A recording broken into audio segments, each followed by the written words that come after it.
ഗ്രാമിക ന്യൂസിലേക്ക് സ്വാഗതം. Champad Kunnummal U P സ്കൂളിൽ നടന്ന ദ്വിദിന സഹവാസ ക്യാമ്പ് ഒപ്പം 2024 ശ്രദ്ധേയമായി. സ്കൂളിലെ 5, 6, 7 ക്ലാസ്സുകളിലെ വിദ്യാർത്ഥികൾക്കായാണ് ക്യാമ്പ് നടത്തിയത്.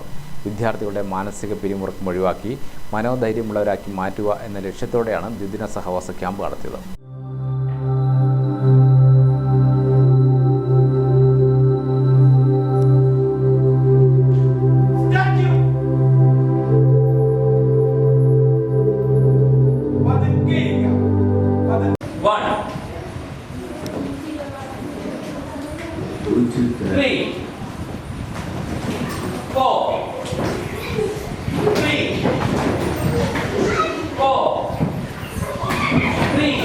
അഞ്ച്, 6, 7 ക്ലാസ്സുകളിലെ വിദ്യാർത്ഥികളും ഒപ്പം അധ്യാപകരും ക്യാമ്പിൽ ആവേശത്തോടെ പങ്കെടുത്തു. തലശ്ശേരി പാട്ട് ഗായകൻ എം മുസ്തഫ മാസ്റ്റർ ഉദ്ഘാടനം ചെയ്തു. PTA പ്രസിഡന്റ് IT പ്രശാന്ത് അധ്യക്ഷനായി. മുൻ പ്രധാനാധ്യാപകൻ VK Raghu, mother PTA president MP Subina, പ്രധാനാധ്യാപകൻ KA ശരത്ത്, റിനിഷ മഠത്തിൽ എന്നിവർ സംബന്ധിച്ചു. മധുരം മലയാളം എന്ന വിഷയത്തിൽ M മുസ്തഫ മാസ്റ്ററും, ശാസ്ത്രം കണ്ടും കേട്ടും എന്ന വിഷയത്തിൽ സിറോഷ് ലാലും, ആടാം പാടാം നാടകളരി എന്ന വിഷയത്തിൽ Babin Chokli, Jishnu Nillankal, Milan Shah Maloor, Yoga Kurungott, EC English M Sudheer എന്നിവർ ക്ലാസ്സെടുത്തു. ഡോക്ടർ ആതിര രാജന്റെ നേതൃത്വത്തിൽ ദന്തപരിശോധന ക്യാമ്പ് നടന്നു. ഗ്രാമിക ന്യൂസ്, തലശ്ശേരി.